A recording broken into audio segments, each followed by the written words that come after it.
accurate local forecast starts now with Chief Meteorologist Eric Finkenbinder. We have been talking about these hit or miss showers and storms. Some people getting the rain, others not. Obviously, Lancaster, yeah, we're right in one of them right now. And this is probably the heaviest downpour that we have across the mid-state happening now. Let's go to Franklin County, where didn't see much at all so far today. Have been kind of missed, and we've got a ball game that's happening right now as we go to Willow Hill.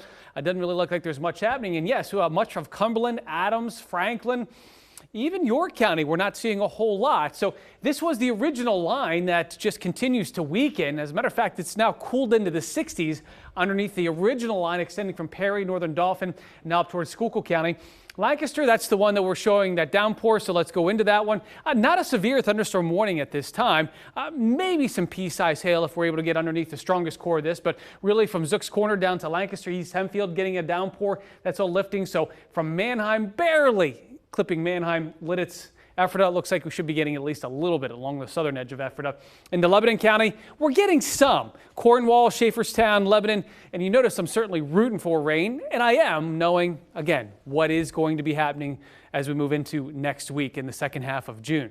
We're going to be talking about that here momentarily. Getting a little bit of leftovers there from Dauphin into Perry. And Eville, Northern Dauphin, the highest amount, over a ½ inch of rain. And check that out. We're in the 60s. We were forecasting a high of 90 today. We did make it into the upper 80s.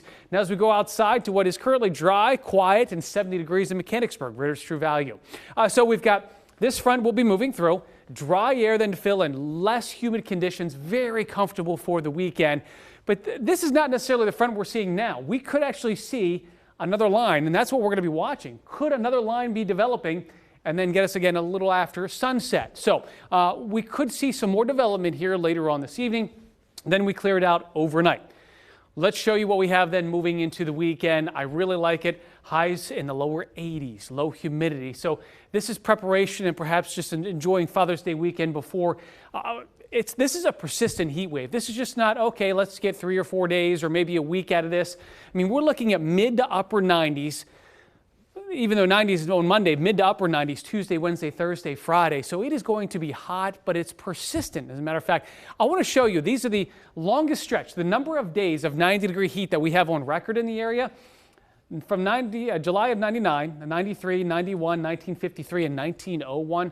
Those are the longest days we have been, consecutive days of 90-degree heat. So could we see 11 days of 90-degree heat? I really think it's possible. So it's not just next week. When we look beyond next week, Valerie and Alicia, we could actually see more 90-degree heat moving into next weekend and perhaps even the week to follow. So wow. I think starting off July, this is just going to continue to be a hot stretch for us as we officially begin summer. All right. Thank you, Eric.